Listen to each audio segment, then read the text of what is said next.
നമസ്കാരം.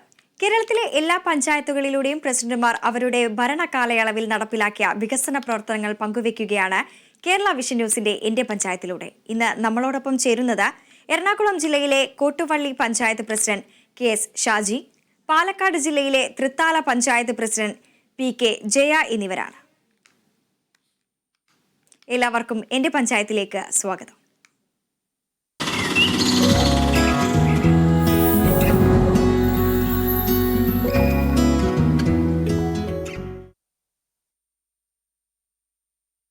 എറണാകുളം ജില്ലയിലെ കോട്ടുവള്ളി പഞ്ചായത്തിലേക്കാണ് ആദ്യം നമ്മൾ കടക്കുന്നത്. പ്രസിഡന്റ് KS ഷാജി നമ്മളോടൊപ്പം ചേരുന്നു. നമസ്കാരം ഷാജി.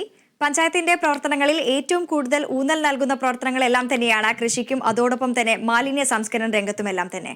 മാലിന്യമുക്ത പഞ്ചായത്ത് എന്ന നേട്ടത്തിലേക്ക് എത്തിക്കഴിഞ്ഞു പ്രവർത്തനങ്ങളെല്ലാം തന്നെ. ഈ ഒരു ഭരണകാലത്തെ എങ്ങനെയാണ് വിലയിരുത്താനാവുക? പുതിയ പഞ്ചായത്ത് ഭരണസമിതി അധികാരത്തിൽ വന്നപ്പോൾ 3 പ്രധാനപ്പെട്ട കാര്യങ്ങളാണ് മുന്നിലേക്ക് വെച്ചത്.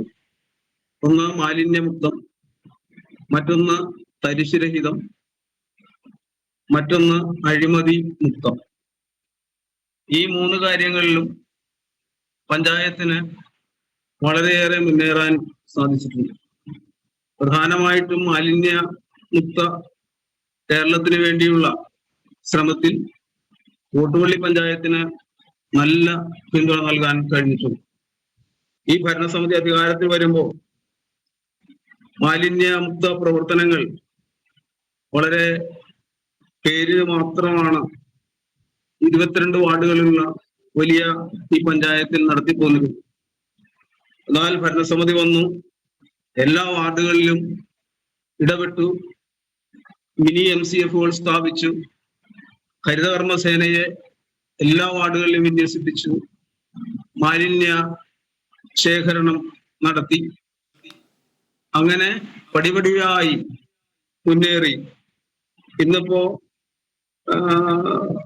വളരെ നല്ല രീതി 3 MCFകൾ ഉണ്ട് നമുക്ക്. അതുപോലെ തന്നെ ടൺ കണക്കിന് മാലിന്യമാണ് ഇവിടുന്ന് കയറ്റി അയക്കുന്നത്. പിന്നെ പ്ലാസ്റ്റിക് നിർമ്മാർജ്ജന രംഗത്ത് വലിയ നേട്ടം നമുക്ക് ഉണ്ടാക്കാൻ കഴിഞ്ഞിട്ടുണ്ട്. പ്രത്യേകിച്ച് ഇന്നത്തെ കാലഘട്ടത്തിൽ പൊതുസ്ഥലങ്ങളിൽ മാലിന്യം വലിച്ചെറിയുക എന്നുള്ളത് ആളുകളുടെ വിനോദമായി മാറിയിരിക്കുക. അതിനെ ചെറുക്കാൻ വേണ്ടി കാര്യക്ഷമമായ ഇടപെടലുകളാണ് നടത്തിപ്പോകുന്നത്.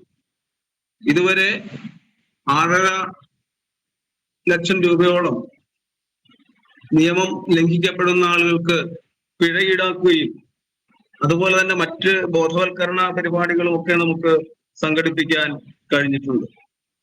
അതുവഴി വളരെ അധികം മാറ്റം നമുക്ക് വരുത്താൻ ഈ രംഗത്ത് കഴിഞ്ഞിട്ടുണ്ട്. സ്പെഷ്യൽ ഡ്രൈവുകൾ നടത്തുന്നു, സ്പെഷ്യൽ സ്ക്വാഡുകളെ കൊണ്ട് തന്നെ ഒരുപാട് കേന്ദ്രങ്ങളിൽ ഇത് നന്നായി നടത്താൻ വേണ്ടിയിട്ടുള്ള പരിശ്രമം നമുക്കുണ്ടാക്കാൻ കഴിഞ്ഞിട്ടുണ്ട്.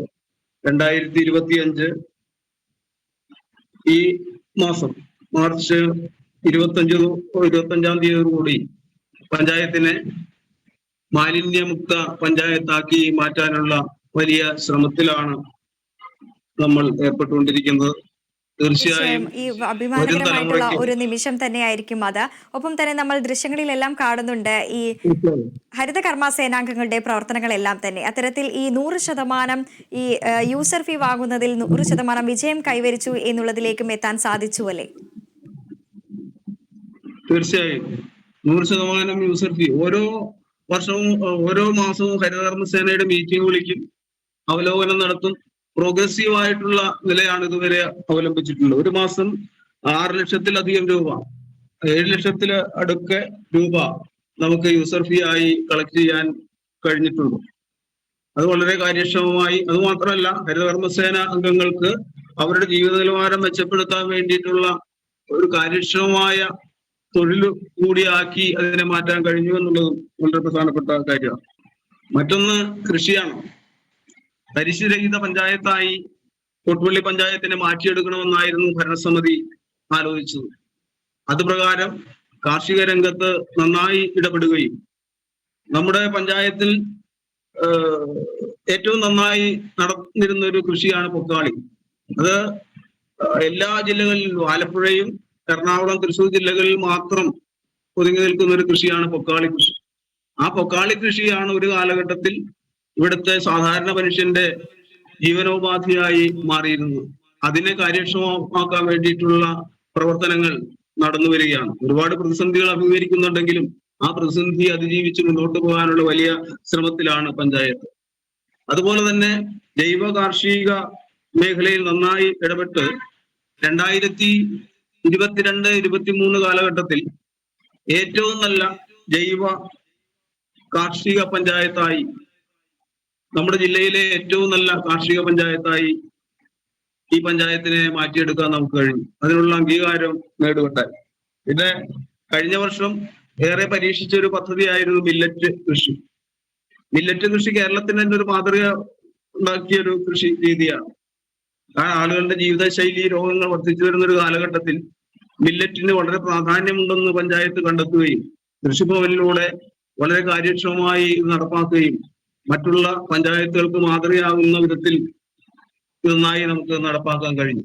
ഓരോ വർഷവും ഓരോ കൃഷിക്ക് പ്രാധാന്യം നൽകിക്കൊണ്ടാണ് മുന്നോട്ട് പോകുന്നത്. ഈ വർഷം ഏറ്റെടുത്തിരിക്കുന്ന പ്രധാനപ്പെട്ട ഒരു കൃഷി രീതിയാണ് മഞ്ഞൾ ഗ്രാമം ആയി കോട്ടുവള്ളി പഞ്ചായത്തിനെ പ്രഖ്യാപിക്കാൻ വേണ്ടിയിട്ടുള്ള പദ്ധതികൾ ആവിഷ്കരിച്ചു. അത് വളരെ വിജയകരമായി നടന്നുകൊണ്ടിരിക്കുകയാണ്. തീർച്ചയായും. ഒപ്പം തന്നെ ഈ പൂക്കൃഷിയിലും വളരെ വലിയ രീതിയിലുള്ള ഉന്നമനങ്ങൾ, അതോടൊപ്പം തന്നെ പൂക്കൃഷിയിലും വലിയ രീതിയിലുള്ള ഒരു വിജയം ഉണ്ടാക്കാൻ ഈ ഒരു പഞ്ചായത്തിനെ കൊണ്ട് സാധിച്ചു അല്ലേ? തീർച്ചയായും. പൂക്കൃഷി ആദ്യം നമ്മുടെ പ്രദേശത്ത് അത് നന്നായി നടക്കുമോ എന്നുള്ള ഒരു ആശങ്ക ഉണ്ടായിരുന്നു. എങ്കിൽ പോലും പരീക്ഷണാർത്ഥം ഒരു വർഷം നമ്മൾ ചെയ്തു.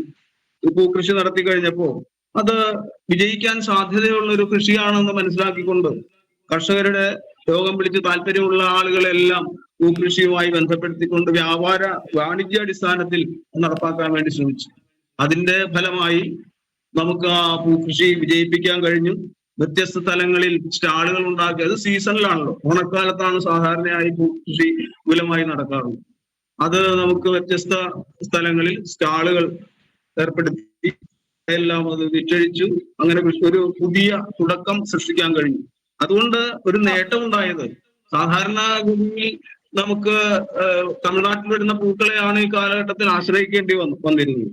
അപ്പൊ അത് മാറി പൂവിന്റെ ഗുണനിലവാരത്തെക്കാളേറെ വിപണിയിലെ വില പിടിച്ചു നിർത്താൻ കഴിഞ്ഞു എന്നുള്ളതാണ് പഞ്ചായത്തിന് ഏറെ ഉണ്ടായ ഒരു നേട്ടം. അതിപ്പോഴും തുടർന്നുകൊണ്ടിരിക്കുന്ന പൊക്കാളി നെല്ല്, അതോടൊപ്പം തന്നെ മില്ലറ്റ് കൃഷി, ഈ മഞ്ഞൾ ഗ്രാമം എന്നിവയെല്ലാം തന്നെ വിജയകരമായി പൂർത്തിയാക്കിച്ചു. പൂക്കൃഷിയിൽ അടക്കം തന്നെ വലിയ രീതിയിലുള്ള ഒരു നേട്ടം ഉണ്ടാക്കാൻ സാധിച്ചു. ഒപ്പം തന്നെ എടുത്തു പറയേണ്ടത് ഒരു തീരദേശ മേഖല കൂടിയാണ്. മത്സ്യകൃഷിക്കും ഏറെ പ്രാധാന്യം നൽകുന്ന ഒരു പഞ്ചായത്ത് കൂടിയാണ്. അപ്പോൾ ഈ മത്സ്യകൃഷികൾക്കെല്ലാമുള്ള സബ്സിഡികൾ അങ്ങനെ തുടങ്ങിയ കാര്യങ്ങളെല്ലാം തന്നെ ഏത് രീതിയിലാണ് നടത്തി വരുന്നത്? മത്സ്യ കർഷകരാണോ കൂടുതലുള്ളത് ഈ ഒരു മേഖലയിൽ? മത്സ്യ കർഷകർ, കോട്ടുവള്ളി പഞ്ചായത്തിനെ സംബന്ധിച്ചിടത്തോളം മത്സ്യ കർഷകർ അധികമുള്ളൊരു ഏരിയയല്ല. എങ്കിൽ പോലും തീരദേശ ഗ്രാമമായതുകൊണ്ട് കുറെ ആളുകൾ പരമ്പരാഗതമായി മത്സ്യകൃഷി ചെയ്യുന്ന ആളുകളുണ്ട്. പ്രത്യേകിച്ച് ഞാൻ നേരത്തെ പറഞ്ഞല്ലോ, പൊക്കാളി കൃഷിയുമായിട്ട് ബന്ധപ്പെട്ടുകൊണ്ട് 6 മാസം മത്സ്യകൃഷിയും 6 മാസം നെല്ലും കൃഷി ചെയ്യുന്ന രീതിയാണ് പാരമ്പര്യമായി അനുവർത്തിച്ചു പോന്നിരുന്നത്. അങ്ങനെ കുറെ കർഷകർക്ക് അതിലൂടെ നേട്ടമുണ്ടാക്കാൻ കഴിഞ്ഞിട്ടുണ്ട്. എങ്കിൽ പോലും പഞ്ചായത്ത് ആവിഷ്കരിക്കുന്ന കാര്യക്ഷമമായിട്ടുള്ള പണത്തിലൂടെ ആവിഷ്കരിക്കുന്ന കാര്യക്ഷമമായിട്ടുള്ള പദ്ധതികൾ അവരുടെ ജീവസന്ധാരണത്തിന് വലിയൊരു സഹായം ചെയ്യുന്നുണ്ട് എന്നുള്ള വിശ്വാസത്തിലാണ് ഞങ്ങൾ. അവർക്ക് വഞ്ചിവല, അതേപോലെ തന്നെ അവരുടെ മക്കൾക്ക് സ്കോളർഷിപ്പുകൾ, പിന്നെ അങ്ങനെ ഒരുപാട് പുതിയ പുതിയ കൃഷി രീതികൾ, അതിനും വേണ്ട പടുതാക്കുളം, അതേപോലെ തന്നെ ഉള്ള കൃഷി രീതികൾക്ക് വേണ്ടിയിട്ടുള്ള വലിയ സഹായങ്ങളൊക്കെ പഞ്ചായത്ത് ചെയ്യുന്നുണ്ട്. പക്ഷേ എങ്കിൽ പോലും മത്സ്യമേഖല പഞ്ചായത്തിനെ സംബന്ധിച്ച് ഈ അടിസ്ഥാന വികസന പ്രവർത്തനങ്ങൾക്കെല്ലാം തന്നെ വലിയ രീതിയിൽ പ്രാധാന്യം നൽകുന്ന ഒന്നാണ്. അതിൽ പ്രധാനമായും ഒന്ന് റോഡ്, ഗ്രാമീണ റോഡുകളെല്ലാം തന്നെ ഗതാഗത യോഗ്യമാക്കുക എന്നതാണ് ഒരു പ്രധാനപ്പെട്ട ഒരു വെല്ലുവിളി. ഇത്തരത്തിൽ ഈ തെരുവിളക്കുകളെല്ലാം തന്നെ സ്ഥാപിച്ചുകൊണ്ട് ഈ ഒരു ഗ്രാമീണ റോഡുകളെല്ലാം തന്നെ എത്രത്തോളം യാത്രായോഗ്യമാക്കാൻ സാധിച്ചിട്ടുണ്ട്? ഗ്രാമീണ റോഡുകൾ 2018 ശേഷം കോട്ടുവള്ളി പഞ്ചായത്തിൽ ഒരുപാടിടങ്ങളിൽ വെള്ളം കയറി റോഡുകളെല്ലാം നശിച്ചു അതിനുശേഷം വരുന്നൊരു ഭരണസമിതിയാണ് എന്നുള്ളത് കൊണ്ട് ഭാരിച്ച ബാധ്യതയാണ് റോഡ് നന്നാക്കുന്നതുമായിട്ട് ബന്ധപ്പെട്ട് വന്നത്. അതിനുശേഷം 18 ശേഷം വന്ന കൊറോണ വലിയൊരു പ്രതിസന്ധി സൃഷ്ടിച്ചു എന്ന് നമുക്ക് എല്ലാവർക്കും അറിവുള്ളതാണ്.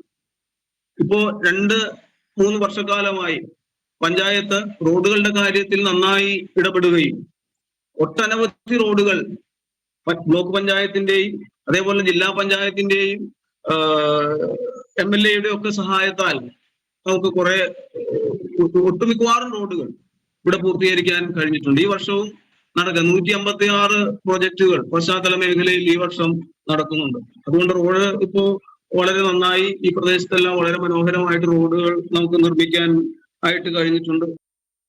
തീർച്ചയായും 2022-2023 വർഷത്തെ ജൈവ കാർഷിക പഞ്ചായത്തായി തിരഞ്ഞെടുത്ത നേട്ടങ്ങളെല്ലാം തന്നെ ഈ പഞ്ചായത്ത് നേടിയെടുത്തതാണ്. ഈ മാലിന്യ നിർമ്മാർജ്ജന രംഗത്തും കൃഷിക്കും ഏറെ പ്രാധാന്യം നൽകുന്ന ഒരു പഞ്ചായത്ത് കൂടിയാണ്. ഒപ്പം തന്നെ ഈ ഹരിത കർമ്മ സേനാംഗങ്ങളുടെ ഭാഗത്തു നിന്നുള്ള പ്രവർത്തനങ്ങളും ഏറെ പ്രശംസനീയമാണ് എന്ന് വേണം പറയേണ്ടത്. ഈ യൂസർ ഫ്രീ ഇനത്തിൽ വാങ്ങുന്നതിൽ ഏറ്റവും കൂടുതൽ 100% വിജയമടക്കം കൈവരിക്കാൻ സാധിച്ചു എന്നുള്ളതാണ് ഈ പഞ്ചായത്തിന്റെ പ്രവർത്തനങ്ങളിൽ എടുത്തു പറയേണ്ട ഒന്ന്. ഒപ്പം തന്നെ കൃഷിക്ക് ഏറെ പ്രാധാന്യം നൽകുന്ന ഒരു പഞ്ചായത്ത് കൂടിയാണ്. പൊക്കാളി നെല്ല് കൃഷി, അതോടൊപ്പം തന്നെ മില്ലറ്റ് കൃഷി, മഞ്ഞൾ ഗ്രാമം തുടങ്ങിയിട്ടുള്ള പദ്ധതികളെല്ലാം തന്നെ ഏറ്റെടുത്ത് നടപ്പിലാക്കുകയാണ്. ഇത്തരത്തിൽ എല്ലാ വികസന പ്രവർത്തനങ്ങളും യാഥാർത്ഥ്യമാകട്ടെ എന്ന് ആശംസിക്കുകയാണ്. നന്ദി ശ്രീ ഷാജി.